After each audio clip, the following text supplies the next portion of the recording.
खोया हुआ किला।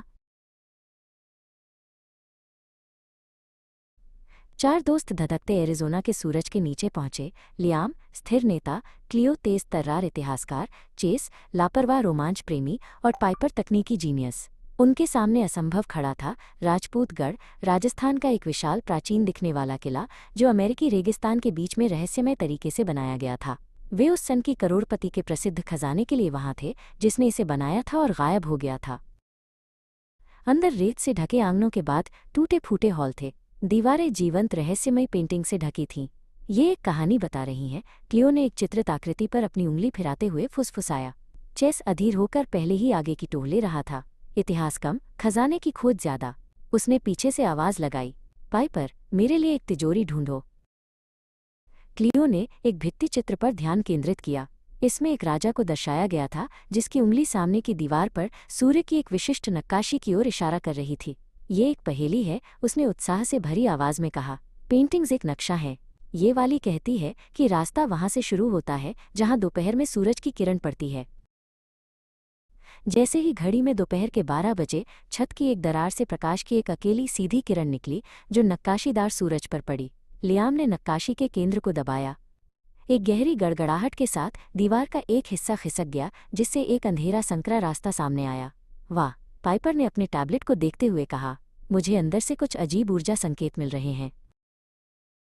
वे अंधेरे में आगे बढ़े, उनकी टॉर्च की रोशनी उदासी को चीर रही थी।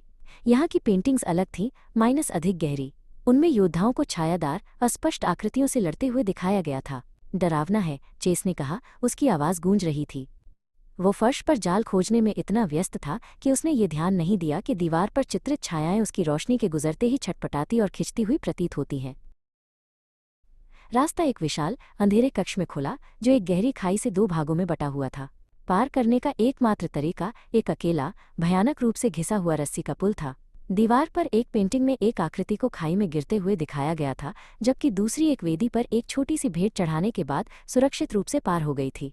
ये बलिदान की परीक्षा है, क्लियो ने फुसफुसाया। बिल्कुल नहीं, मुझे अपना सामान चाहिए। चेस ने क्लियो की हताश विनती को नज़रअंदाज करते हुए मजाक उड़ाया। उसने दौड़ना शुरू किया और पुल पर दौड़ पड़ा। ये हिंसक रूप से हिल गया। आधे रास्ते में मुख्य सहारा देने वाली रस्सी के टूटने से कक्ष में एक जोरदार चटकने की आवाज़ गूंजी। चेस एक बार चिल्लाया, एक छोटी, तीखी चीख जो नीचे के विशाल अंधेरे में समा गई। कांपते हुए लियाम छोटी वेदी के पास गया।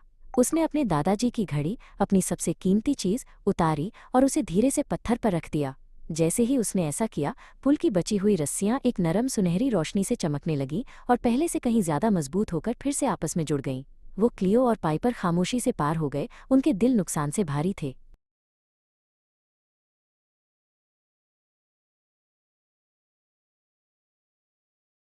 खजाने का कमरा दूसरी तरफ था, लेकिन वहां कोई सोना नहीं था, केवल और पेंटिंग्स थीं। इन भित्ति चित्रों ने अंतिम भयानक कहानी बताई। करोड़पति गायब नहीं हुआ था। उसने अनंत जीवन के लिए किसी प्राचीन सत्ता के साथ एक सौदा किया था, लेकिन कीमत किले का अनंत संरक्षक बनना था। असली खजाना कभी सोना नहीं था, ये उसकी जगह लेने के लिए एक नई आत्मा थी।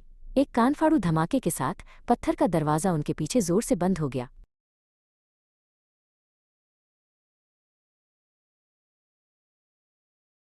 दूर की दीवार पर एक छाया पत्थर से खुद को अलग करने लगी, जो एक लंबे काले आदमी की आकृति में मिल गई। एक योग्य बलिदान, वो फुफकारा, उसकी आवाज़ चट्टान के घिसने जैसी थी। उसने एक लंबा, छायादार हाथ उठाया और इशारा किया। और अब नए संरक्षक। दीवार पर एक नई पेंटिंग दिखाई देने लगी। उसके गीले रंग खोए हुए किले की दीवारों के भीतर हमेशा के लिए फंसे 3 भयभीत आकृतियों को दर्शा रहे थे।